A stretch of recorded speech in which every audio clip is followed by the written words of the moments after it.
దాదాపు 4,5,00,000 ఎకరాలకు నీళ్లు ఇవ్వాలని ఒక తలంపుతో ఈ ప్రాజెక్ట్ ను పూర్తి చేయడం జరిగింది. ఆ తర్వాత దాదాపుగా ఈ 30 మండలాల్లో ఉన్నటువంటి ప్రకాశం, నెల్లూరు, వైఎస్ఆర్ కడప జిల్లాలో ఉన్నటువంటి 30 మండలాల్లోకి దాదాపు 15 లక్షల మందికి తాగునీరు కూడా ఇచ్చే ఉద్దేశంతో ఈ విధంగా ప్రాజెక్ట్ ను పూర్తి చేయడం జరిగింది. కానీ ఇన్ఛార్జ్ దద్దాల నారాయణ గారు ఒక ప్రెస్ మీట్ పెట్టి అబద్ధాలు చెప్పి ఒక జనాల్ని తప్పుదారిలో వెళ్ళే విధంగా చెప్పారు.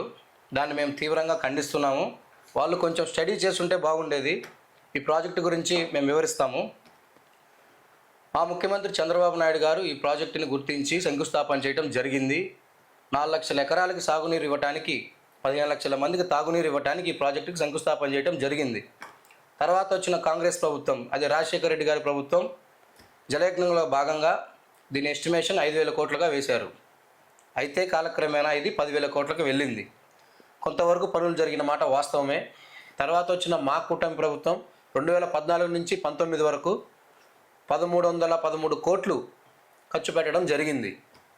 తర్వాత వచ్చిన జగన్ గవర్నమెంట్లో కేవలం 647 కోట్లు మాత్రమే ఖర్చు పెట్టి ఈ ప్రాజెక్ట్ ఏదో మేమే చేసామన్నట్టుగా ఒక ఎలక్షన్ జిమ్మిక్ ఓటర్లను ప్రభావితం చేయడానికి అవ్వని ప్రాజెక్టుకి శంకుస్థాపన చేసి జనాలని మోసం చేశారు.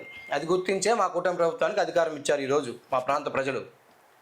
ఇది తెలియని వైసీపీ వాళ్ళు ఒక భ్రమలో బతుకుతూ ఉన్నారు. వాళ్ళకి మేము చెప్పేది ఏంటంటే, అసలు వైసీపీ గవర్నమెంట్కి కనిగిరి అభివృద్ధి మీద చిత్తశుద్ధి అనేది లేదు. వాళ్ళు చేసింది జీరో.